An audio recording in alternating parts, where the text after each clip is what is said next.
just training. And then he's got a match on Saturday lunchtime, match on Sunday lunchtime. Freaking hell. No, 4 times a week.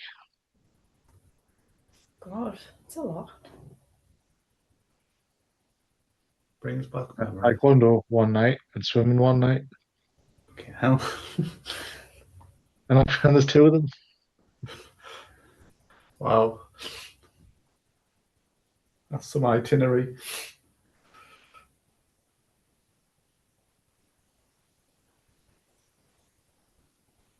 So if you think my Wednesdays and Thursdays, right? Doesn't work, so I have to take them both to school, get home, start work. I can only work till 3 o'clock. By the time I've picked them up, I've got to do the tea and then go straight out. I don't get home till 7, 8 o'clock. And then I've got to work on the night because I've missed from Ah, 3 o'clock to 8 o'clock. God. And do they both do the same things then? No, Jonah doesn't. Do they not? Not yet anyway. He does taekwondo and swimming, and he has his own football thing on a Sunday morning. Ah, right. He doesn't do anything Wednesday and Thursday.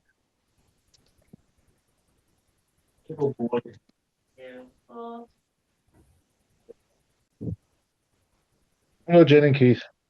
Hi.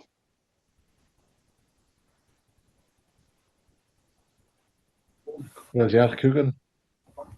Oh, so just come in.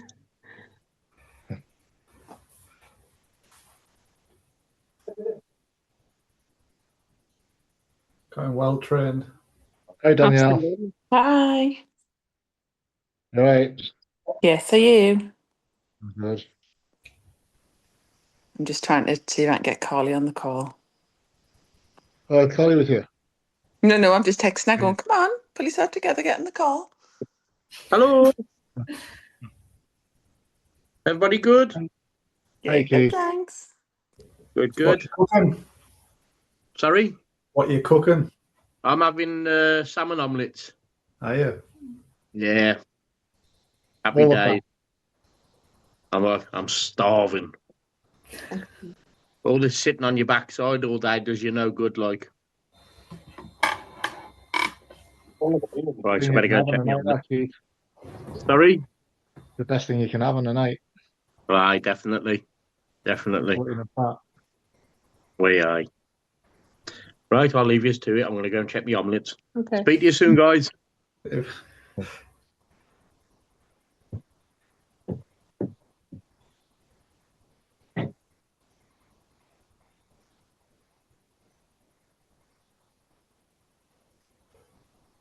Wait a couple of minutes. Oh, what time we're on? Nah, let's get going. I had planned to do something else tonight, but and I've still prepared stuff for that call. It was going to be around how you create habits around food and the environment that your food's in. So like controlling your environment around food. But when I started doing everyone's check-ins at the weekend, there was a lot of people getting a little bit upset about what they were seeing on the scales.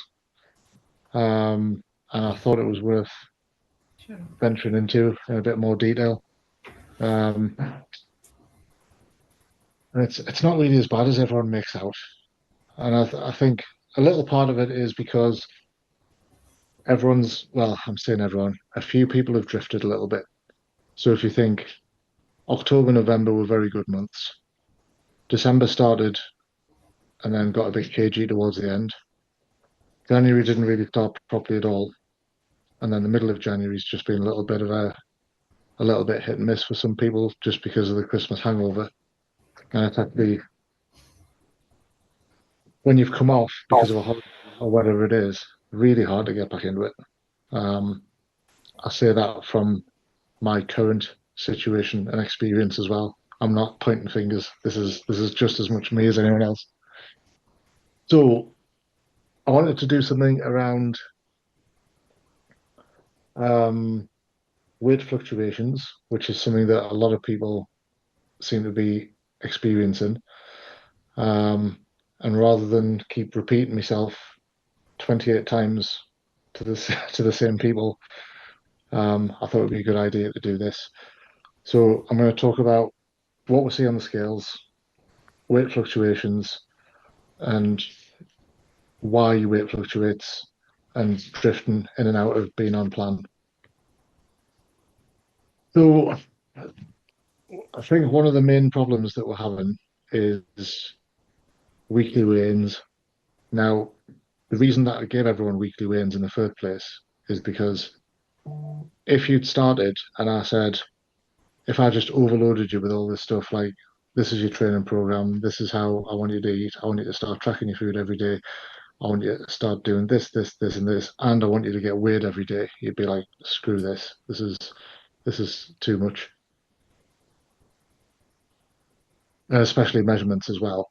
So we went with one weigh-in a week, which is fine when everything's going well and everyone's consistent. But when things are not going so well and consistency starts to break a little bit, the one single weekly weigh-in starts to have problems. So what? Don't know. 2 6. Is she? But I think I can't tell who's on and who's off because some people, when they take the camera off, they're not on. Hi. Yeah, she's on. Hello, Alicia. And Danielle's still there. Hello.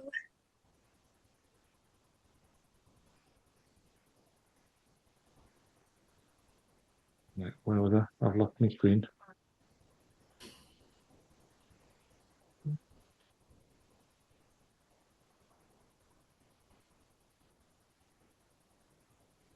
Who went there? Press the talk. What's happening? That's it.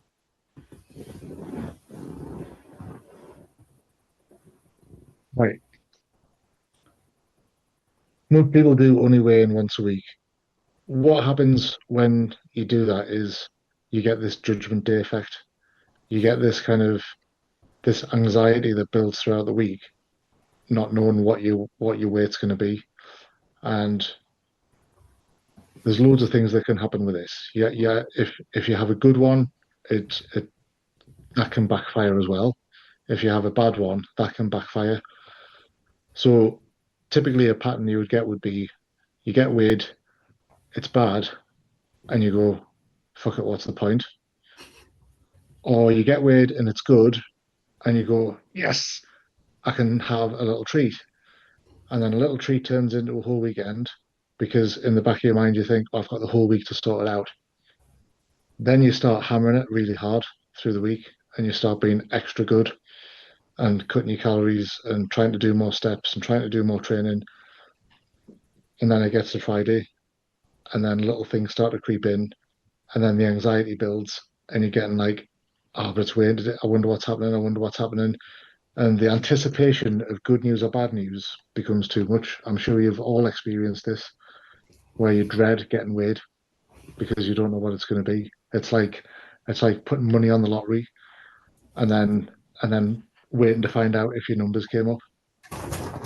Does anyone agree with it? Yeah.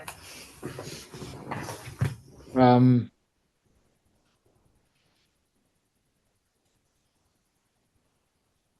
so yeah, if it's up, um, you start stressing yourself out and you think there's no point doing this anymore.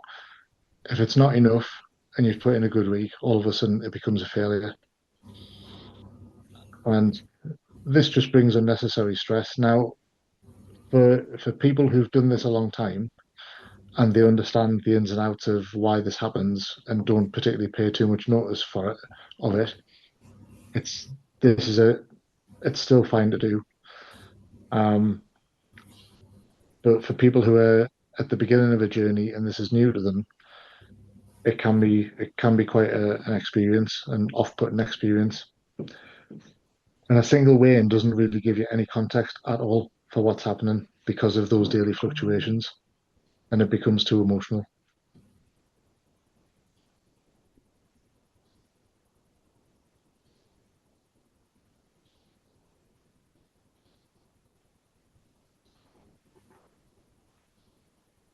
Sorry, I'm having a bit of a moment. Why are the pages not moving?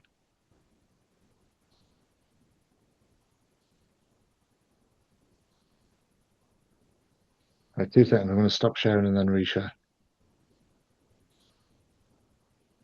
Not worse when it comes wrong. What's that? There's nothing worse when things like this happen. Right. So the blindfold effect of weekly weigh-ins. You work hard all week with absolutely no feedback as to what you're doing is actually working. You have no idea through the week if your weight's going up, down, stable, or whatever. The anticipation starts to build. The result ends up feeling much bigger than it is, and then you blow one data point out of complete proportion. So if you think of a weight loss journey or even a muscle building journey, it's over many weeks and months, and it happens really slowly. But how many data points do you actually need to understand this? Because if you're basing all of how you feel on one, then you're going to be screwed. I'll put a little thing there. This is a bit like checking your bank balance just once a month with absolutely no idea. Well, Claire should be listening to this actually. After spending blindly for 30 days and then rechecking your bank account, as opposed to checking your bank account every single day as things are coming in and going out and knowing exactly where you are and why. Hi, Clara. So why does body weight fluctuate? Body weight can fluctuate on an hourly basis, on a day-to-day basis, and it does so for these reasons. Food volume in the gut, your sodium intake, stress hormones, your hydration levels, how much glycogen you've got stored from glucose that's converted to glycogen and stored in your muscles, and inflammation. Any of those things, and especially if a few of them are combined together, can create a 1 to 3 pound swing overnight. And this is even more common with females from a hormonal point of view. So if we think of what makes up your body's mass, you've got bones, organs, muscle tissue, glycogen, which is stored in the muscles. So we've talked about this before. A gram of glycogen carries with it 3 grams of water. So every molecule of glycogen that you add into your muscles, it pulls 3 times as much water in with it. So think about how much additional weight you're gaining just through a little bit of extra uptake of carbohydrates. You've then got total water in your body, so in your blood, in your tissues, and in your gut, and then you've got fat. So there's only so many of these things that can actually move. Your bones, your organs are pretty much going to stay where they are. Most of the time, your blood volume is going to be roughly the same, but your muscle tissue, your glycogen, and your fat mass is going to expand and retract quite a lot. We're talking about glycogen. So your muscles store carbohydrates as glycogen. They get broken down, turned into whatever types of carbs they are. They always end up the last product of any carbs is glucose. It then gets stored in the muscles as glycogen, binds to 3 grams of water, which is why you get the swelling effect of your muscles. Higher carbs, harder training, your muscles are heavier. So if you think about days when you're training, when you're not training, when you've had post-workout meals and not post-workout meals, and then you combine that with when you might happen to get weighed, you can see why there's now going to be quite some disparity from day to day. So muscles can weigh more or less, regardless of any actual new tissue being built.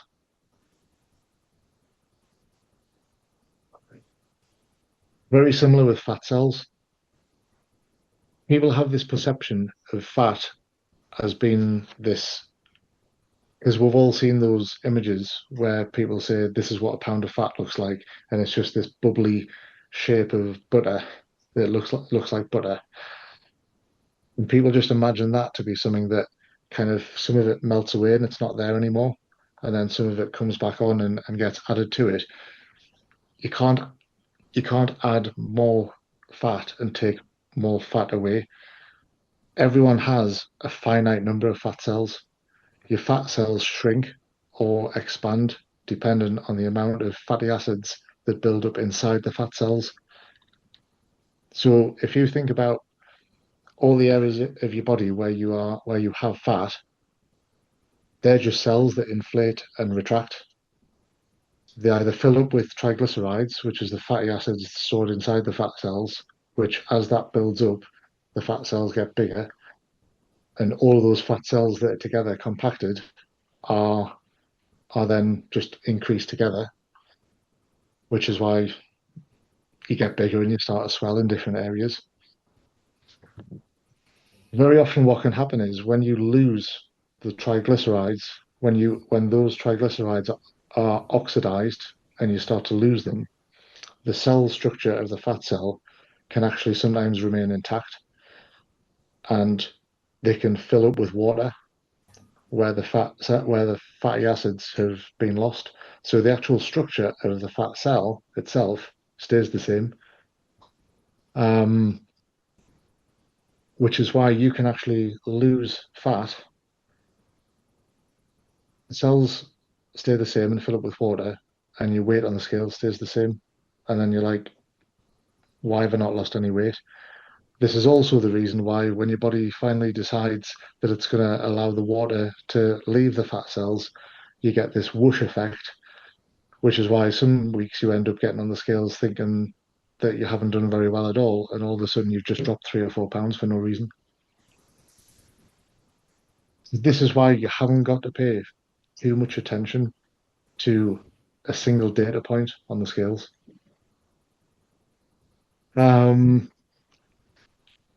The fat cells can also intake glucose ready to be transferred or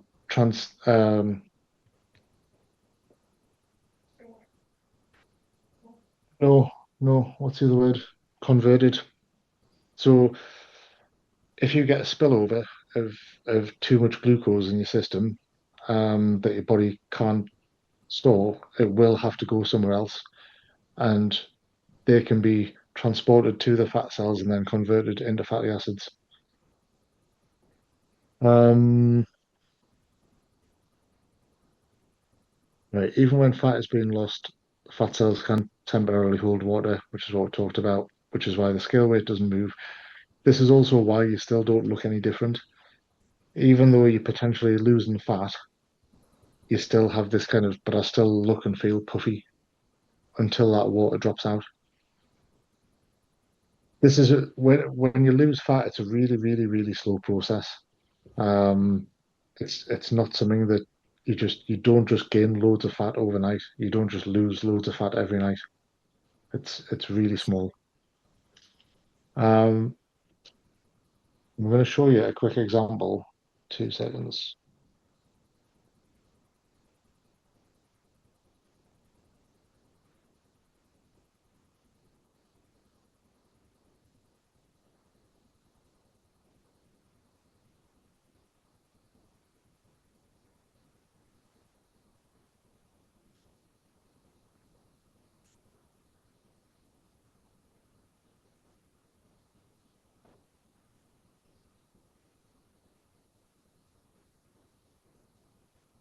This is my weight over 4 weeks. And the last date on the right is the day I did my photo shoot when I was at my leanest ever. And that's how much my weight went up and down between 181.8 pounds and 187.8 pounds. During that entire time, I was actually getting leaner. My waist measurement was getting smaller every week, but this is what I was seeing on the scales, and I was weighing in quite often. So can you imagine if I was getting myself in a proper tiz over what the number said? I actually was, as it happened. I was actually like, what the hell's going on? But I had to trust the process because I knew what it was. I knew what was going on. but it is still very disconcerting when you see those numbers and you have no idea. Most of it was just fluctuations in carbs and water, nothing else.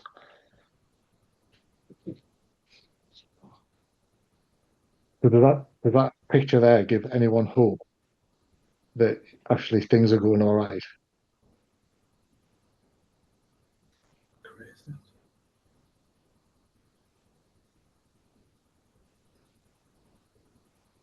Do you know, like I know that we weigh ourselves every week, and I get that, and I understand why some people would get themselves all worked up if they haven't lost weight. You know, there's some weeks I don't, and it's not that I don't care that haven't lost any weight, but I know that I'm putting my all in. I know that I'm tracking all of my food.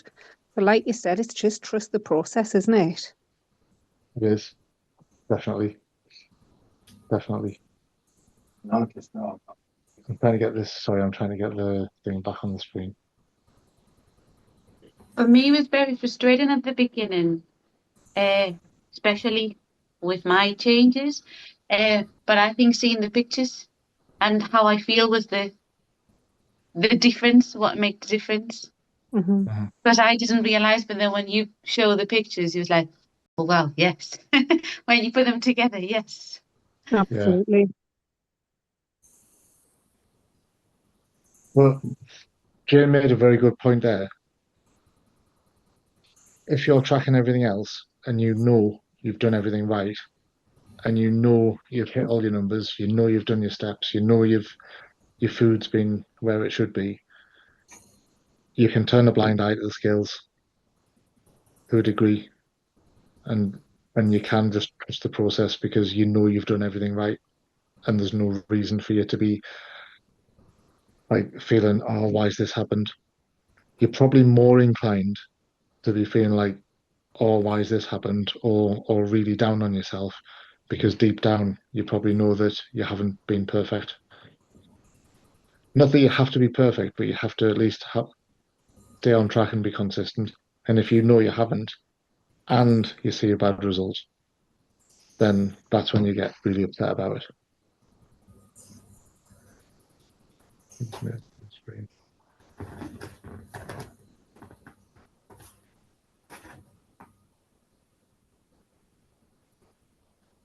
What else causes it? Stress, cortisol, and water retention. So high stress levels, and this is probably much bigger than people realize. If you're in a state of chronic stress, like not just everyday stress that we all need to be able to function, I'm talking about like massive high amounts of stress that doesn't leave, that elevates your cortisol levels way higher than what they need to be. Like you're supposed to have high cortisol levels in the morning because cortisol is responsible for actually making the body function in a way that it can actually get up and go and do stuff. But too much of that is negative and disruptive. So anyone who suffers from high stress has really high elevated cortisol, and that itself increases water retention. We've got everything that we have. We if you think of recovery as being bucket, a recovery bucket, and it's only so big. You only have so many resources to recover from everything that you do.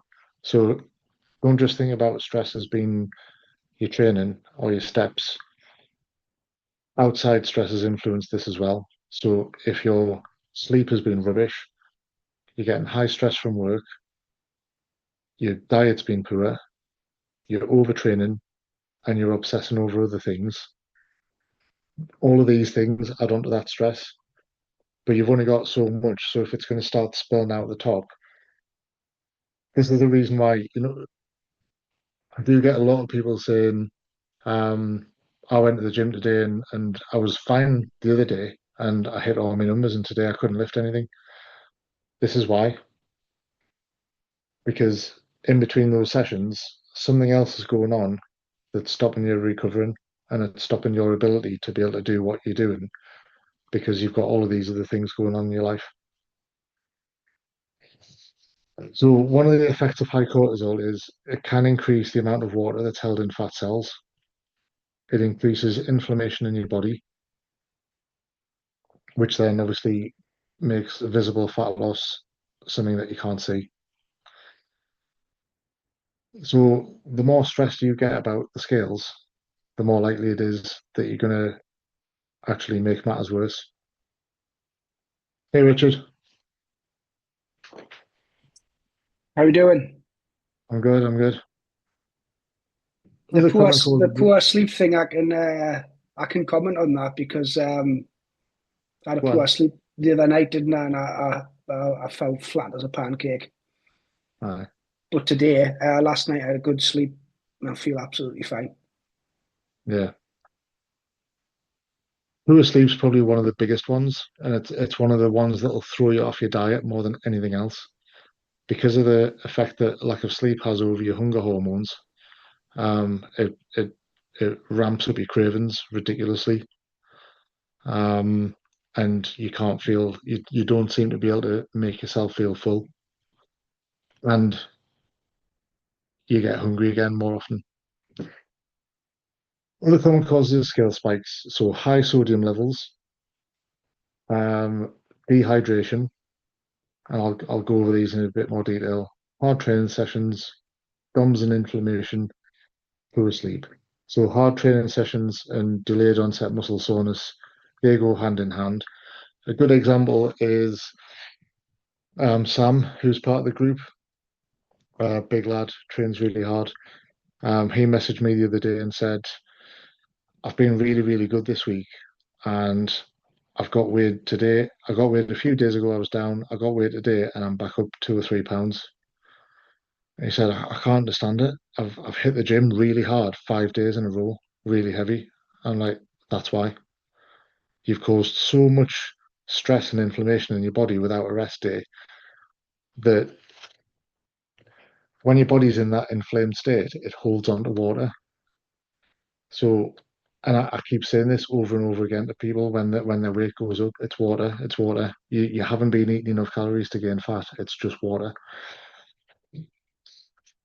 Sodium is an interesting one though.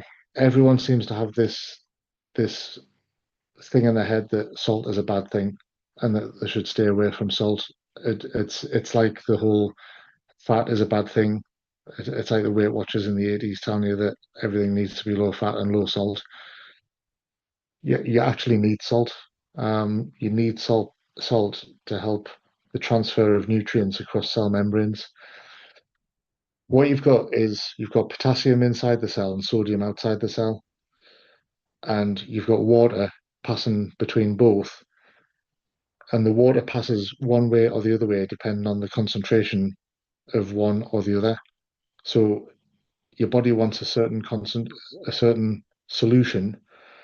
So if your sodium goes really high, more water has to go into that space to make the correct solution. And so if you think about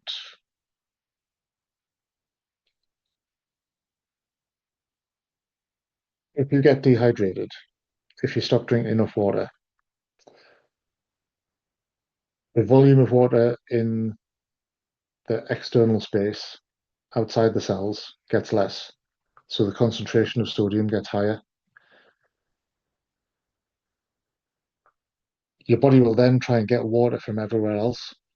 So it'll take it from your blood and it'll take it from your muscles and it'll take it from the cells where the potassium concentration was being designed. It'll pull water out of the cells back into the external space to try and add more fluid to the salt, to the sodium, and then it'll try and flush it away as well because there isn't enough water to make the right concentration. So salt isn't a bad thing. In fact, I encourage most people to use a decent amount of salt in the diet, especially most people should be drinking more water anyway. And if you are drinking more water, you should have more sodium in your food. The problem is when you have days where your sodium is really, really low or really, really high. So get a good example of that is when you go out drinking and alcohol is a diuretic, you start losing water, but then you have a takeaway on the way home. That massive ramp up of salt your body can't deal with because the concentration's too high. So it'll start pulling in water from everywhere it can into those extracellular spaces, which is why when you wake up after a night out, you've got this puffy face, puffy everything else, until you can get rid of all the salt. If you're the other way around and you've got no salt, your body reacts by trying to reabsorb salt from your urine. So the whole point of trying to flush excess salt out of your system through urine, it actually starts trying to reabsorb it to get it back. So for people who are training and for people who are active, they should be drinking at least 3 to 4 liters of water a day. And in doing so, you should be increasing your sodium intake. You should be, if you can, adding salt to your meals.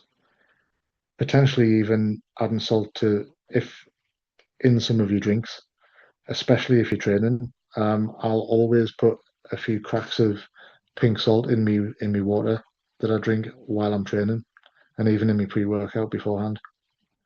So don't be afraid of salt as long as what you're having is consistent. So whatever level that your body is getting used to having, it'll manage it. It'll create the right solution and the create environment that you need. It's when you remove salt altogether or where you have drastic increases of it that's the problem. Does that make sense? Yeah, we good? So back to the scales.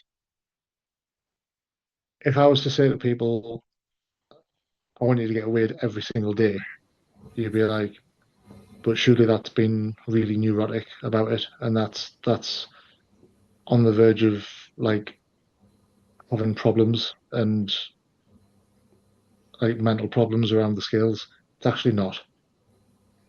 It's no different to tracking your food every day, and it's no different to checking your bank account. It's all it's giving you is information. It's giving you awareness on what you're doing. It actually removes all the emotion out of it. I'm not suggesting everyone does do this, but if you're the type of person who is having these issues around, I don't like what I'm seeing on a once a week weigh-in because it's triggering us when I don't see a result I want, then I would actually suggest you try weighing every day, or at least weighing every other day. Because when you do it every day and you start to see these little fluctuations, and you see you can start to see patterns between, well, I had a good day yesterday, my weight was fine. I had a good day today on my diet. Oh, it's moved a little bit, but not much. You string a few days like that together, you can start to understand, you can start to see, and you don't dread it anymore because you almost start to expect what it is. And if it does go up on that one day, you can kind of look back and go, all right, well, what did I have last night? You know for a fact if it's gone from here to here in one day, that can't be fat gain. So it just gives you this feedback and awareness of, right, I know what this is now. Does that make sense? Mm-hmm. It's completely removing the emotion out of it. What I would suggest, if this is something that you want to do it for a little while, just so you can teach yourself, just so you can actually understand what is happening. Then once you've kind of got over that whole, okay, right, I'm not as like this isn't such an issue for us anymore, then space them out and go back to doing it every day. Actually, the best thing you can do is weigh every day. When you get to the end of the week, you take an average of all the readings and you compare the average of one week to the average of the next week. And you use those data points and you see a trend. All we're bothered about is trends. Regardless of whether you're trying to lose fat, whether you're trying to build muscle, when you're looking at weight, which has to go one way or the other, you want a trend over time. You're not bothered about daily or even potentially sometimes weekly increments. It's what is that line doing over months? So if you start getting yourself in a flap about what's going on, get into the app, look in your graphs, and zoom out to 3 months, and look at what the line's doing over 3 months. Then have a word with yourself and go, right, I'm all right. This is okay. I'm not like nothing's going wrong. Does anyone actually fancy doing that? I'm happy to help people and support people if that's something they want, and we can start looking at doing average weight versus average weight week in, week out. If that's something that you want to have a go of, completely fine with doing that. What it does do is it takes away that whole dread of, yes, I'm getting weight tomorrow. What's it going to be? My life's over. If I've put a pound on, I have to tell Phil I've put a pound on. That's it. I'm done. Like you need to get rid of that. Okay. Quick hands up. Does anyone actually want to do that? Is anyone in the call who this has become? They can relate to this, and actually by doing this, it might give them a little bit of sanity back. Yeah, probably me. Have a go of it. I do it. I've started doing it this week. I don't do it all the time. But when I start to feel like I lose control with what I'm doing, then I go back to tracking every day and weighing every day. The more you start to lose sight of where you are, is when you start to go blindfolded because you don't want to see what it was. Like how many people went for a long period over Christmas and went, I'm not getting on the scales. I don't want to see what it is. I'm going to have a few good days first, then I'll get on, because you're scared of what you're going to see. But if you'd weighed every single day, you wouldn't be at all. Claire just started doing it as well this week, and her reaction was the same. She's like, "This makes total sense." I started doing it ages ago. Apparently she started doing it ages ago. Whatever. Oh, you don't listen. That's what it is. No, I don't. I've been doing it, so it's been helping me to track and see the difference, especially. And especially if you're a woman, you should be doing it around your cycle. Because I've had a number of check-ins where I've had people say, "You don't understand my weight's up. However, I'm due on, and that could be why." It's like 100% it is. So But I've been doing maybe it, I think, 2 months. Mhm. So I can see just before my period's coming, it goes down massively, and then as my period comes, it changes massively, increases massively, and then it comes down as the Yeah, cycle goes on. we can almost predict what yours is going to do, Clara, because we've seen it for Yeah. that many months now. But if a few other people start doing that, and they actually had a daily reading that kind of told them, right, I'm on day such and such. I know for a fact that the next couple of days I'm going to be 4 pounds heavier, but I know that another 3 or 4 days after that I'm going to be 4 pounds lighter. Like it is worth doing. Do it for a little bit. I'm not saying do it. It's not being neurotic. It's being aware, and it's giving yourself more information. Um,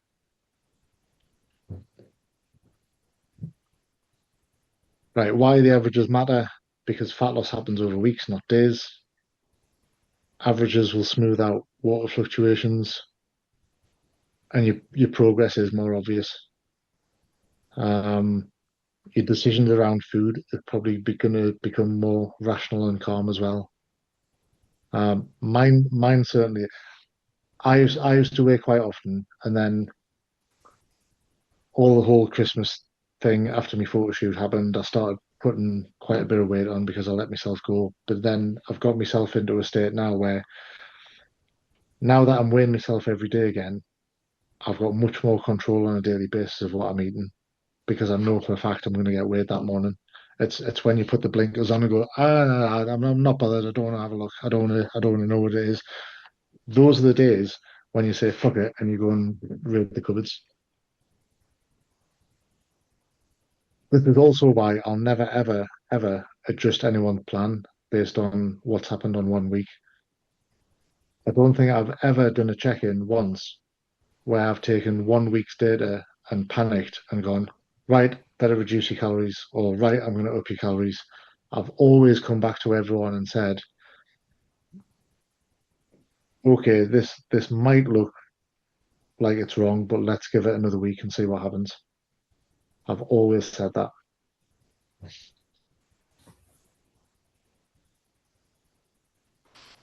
Another cause of why people's results might not be going in the wrong way, habit drift. And I've got a good example for this as well. This is when you think you're doing everything right, and then it slowly starts to become something that is nowhere near what you thought it was. So you start one week with some good habits. The example I'm going to use is Jamie, who's not on the call, but I did ask him before the call if I could use him as an example. This is recorded. What's that? This is recorded. It is, and I said I would send it to him. That's why I asked him. The first 3 weeks with me, Jamie's diet was awful, because he wasn't really plugged in. His head wasn't really in it properly. He'll admit that. And we had to sit down, and I just got him to fill out a simple spreadsheet. It was like Monday to Sunday, breakfast, lunch, dinner, snack. And I just said, look, fill this out for us through the week. Pick 2 or 3 examples of a breakfast, 2 or 3 examples of a lunch and a dinner. And I said, just plot them in. All you want to do is make your days as repeatable and easy and simple as possible, so that you can just go day 1, nailed, day 2, nailed, day 3, repeat day 1, or something like that. And just put simple things in and then just stick to it. That's your plan for the week. Just follow it. For the next 5, 6, 7 weeks, his weight dropped and he did really, really well. And he got into the habit of it and he stopped snacking, and he stopped eating rubbish. Then Christmas happened, where everyone went a little bit off the rails. And then he's like, right, I'm back in the game now. I'm back in. And then on his last check-in, he said, but I've had a really good week. I've done everything well. I don't understand why I haven't lost as much as I should have. So I went into his MyFitnessPal and had a look. And I was like, Jamie, what you've logged here is nowhere near what you were doing 6 weeks ago. That's nothing compared to what we talked about 6 weeks ago. You've drifted. You've got into this mindset of, here was a perfect week. Oh, I know how to do this now. The next week becomes slightly less perfect because you get a little bit complacent with your measuring, and the little things start creeping in. By the time it got to this week, it was all over the place. His log had chocolate bars and all sorts back in it, McDonald's and stuff, which is fine. I've said to everyone, it's flexible as long as it fits your macros. You can have a little bit of what you like. But I did just say, like, look at what you've logged this week and look at what you logged.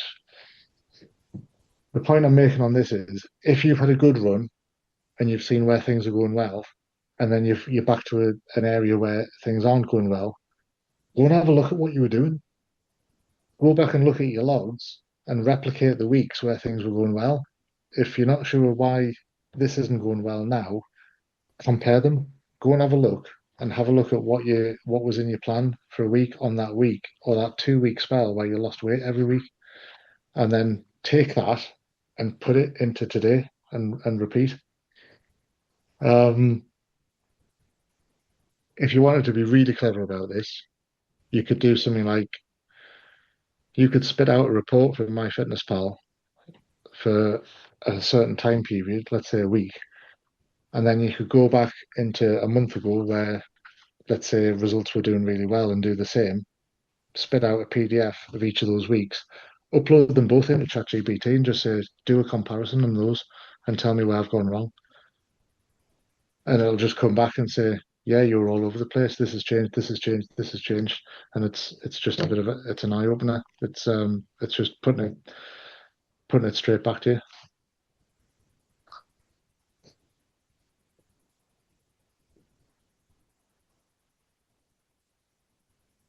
So this leads nicely onto this slide. How can you audit yourselves? Ask yourself, when were your results working best? What were you eating consistently? What were you doing? How many training sessions were you getting in? How many steps were you getting in? What's different now compared to those 2 or 3 weeks where everything was going well? And then try and re-establish what was going well. There's very often there's nothing really to fix other than getting back to the basics that were working in the first place. But what I want to leave you with on this is try not to get hung up on what the scales say. It's just a tool for collecting data. It's not an end verdict. It's not a judge telling you like you've done really shit or you've done really well. It's just data. We now understand why your weight fluctuates so much, and we now understand that fat loss isn't a linear process. As long as you keep looking at the trends, as long as you keep zooming out and stepping back and looking at the overall bigger picture and things are going in the right direction, you're fine. If it's not, if you look at a trend line and it's not quite where you want to be, very often you don't need to do much to get it to start trending in the right direction. It's just little tweaks. It's just little things that make a big difference. But little things done consistently are what make a big difference. So it could be you haven't been hitting your step goal by 1 or 2,000, or your calories have just gone 1 or 200 up. Correct them two, and all of a sudden that trend line just starts to go in the right direction again. It's really small. I think that's the last one. Does anyone have any questions on any of that? Has that been helpful in any way? Yep. I mean, for me, it's a bit different because I'm finding it difficult because I'm obviously needing to put on weight and struggling with that after trying to lose it for so long. But I can see that for me, the benefit of getting weighed every day would probably be when it does go up, I'm going to see it going up gradually rather than that one jump on that one day thinking, why is it going up so much? Like, and then stressing out. Although that's what I'm aiming for, it still really triggers me, which is ridiculous. As long as it doesn't have the opposite effect. Because actually what you don't want is for it to be weighing yourself every day and then seeing a drop and then going, why is it dropped when I've just stuffed my face with food yesterday? Yeah. But like I use this stupid analogy in the car with Claire. I was like you want to put muscle on, don't you? Like you want to build some shape and have different lines and curves and shapes where they want to be. Like if you want to add muscle, you have to add stuff to your body. Like there's no other way. I made this thing about a balloon. I was like, a balloon is a certain size because it's got a certain amount of air in it. If you want the balloon to be bigger, you've got to put more air in it. If you want the balloon to be smaller, you've got to take air out of it. You can't make the balloon bigger with the same amount of air or with less air. But people need to get this idea in their head. If they want to gain muscle, they've got to put some weight on. Because you've got more stuff on your bones than you had before. And then when it's time to do the opposite and take the fat off, then you can see the scale go down. Yeah. You can try and do both at the same time, but you'll be on for years. It'll happen very, very slowly. Who else have we got on? Danielle's still on. Danielle. Yeah, I'll give it a go. But does it make sense? Does it kind of... Yeah. Yeah, it makes sense. I do get randomly weighed during the week anyway, and I can see, and that does help me, especially with the amount of travel I do, and I'm on the road constantly, and I think, oh God, I've been sitting down, I've been in the car for 5 hours, whatever. So I do try and do that just to keep me on track a bit while I'm away. So just doing it every day, I'll just see how it goes and do that average. It doesn't have to be religiously every day. Like if you miss a day, it's fine. It's just all it means is having a few more data points across the week so that when you come to take an average, you've got an average reading of what it is. But as Mhm. long as you're going to compare the average of 1 week to the average of another week, you can't compare the average of 1 week to a set point on a Sunday from another week. Mhm. So, but if you are going to do it more often, you do have to do the weekly thing. You Mhm. do have to do the average thing. Otherwise, you'll get into this habit of trying to chase a win. Like, I think I don't want to talk about. I don't want to talk about them because they're not in the call and I haven't asked them. I do that though, Phil. I can see that if I get weighed on a Wednesday and I've put on weight You on the chase it, don't you? Wednesday, and then I quickly go, oh my God, I've got to pull this back in by Friday. So I Uh-huh. understand that. Yeah. Yeah. Um, there's a couple of people who've tried to diet too hard to get a result. They know that their weight is not where they want it to be, and then before weighing, they've done this drastic cut, or even the opposite to try and get the result they want. But then often that backfires because it has the opposite effect on your body by adding more stress. And then what happens when you get stressed? You have a bad night's sleep, your water retention goes up, and all these other factors that we've talked about in the other slides. And then all of a sudden, they've eaten loads less food, but they've still ended up heavier. Mm. It's crazy how it happens. So I'm just this going to is blame probably all why. of my gains on my stressful life. Me too. You've just given me excuses now. Yeah, but it's probably part and parcel of it. It is if I look at my week with the travel, the kids, life, my mum. I don't know what a relaxing week is, so I'm just going to blame that every week now if it But happens. this is why we try and build everyone's program around what they're able to do. Hmm. So I'll take Richard because Richard's on the call. Richard started with me this week, and I was like, "How often do you want to train?" He's like, "Oh, I want to train every day." I'm like, "Aye, okay, that'll soon bite you in the arse when your calories get low and you get stressed and you're trying to do your steps and you can't recover." Like Sam as well, Sam who I was on about, who hit 5 sessions in a row. A few weeks into his diet, he was like, "Phil, I'm on my arse here. I can't even finish a session." I'm like, "How much are you doing?" He's like, "Oh, I'm in for about 2 hours. I'm doing 5 sets of everything. I'm sometimes doing 6 sets." I'm like, "Right, scale it back. Take your volume down by 30%." A week later, he's like, "Oh, it's much better. I can recover now. I'm fine." Like, you've got to balance all of these different things Hmm. together so you're not overdoing it. Yeah, I get that 'cause when I was working away, I think we had a chat, didn't we, around I was working away trying to find a gym to go to, but I couldn't manage to do the steps and the workouts. I was going, just can't do all of this in one go. But it's And I just told you to about bin the workout and just you do the did. step. Uh-huh. Mm. And it just took that stress extra level of stress away. Mm. Yeah. Anyone else? Anyone got any thoughts or comments? No. No? Cool. I'll let you all go then because it's after 9 o'clock and I've kept you late enough.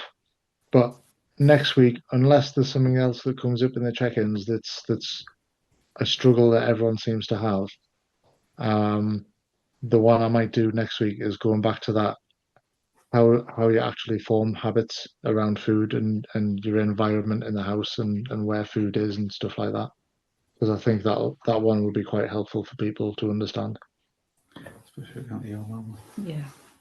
All right. Yeah. Yeah. Yep. Thank Cool. you. Thanks, everyone. Thank Thanks a you. lot. Thanks. Have a good weekend. Speak to you soon. Bye. Bye. Bye.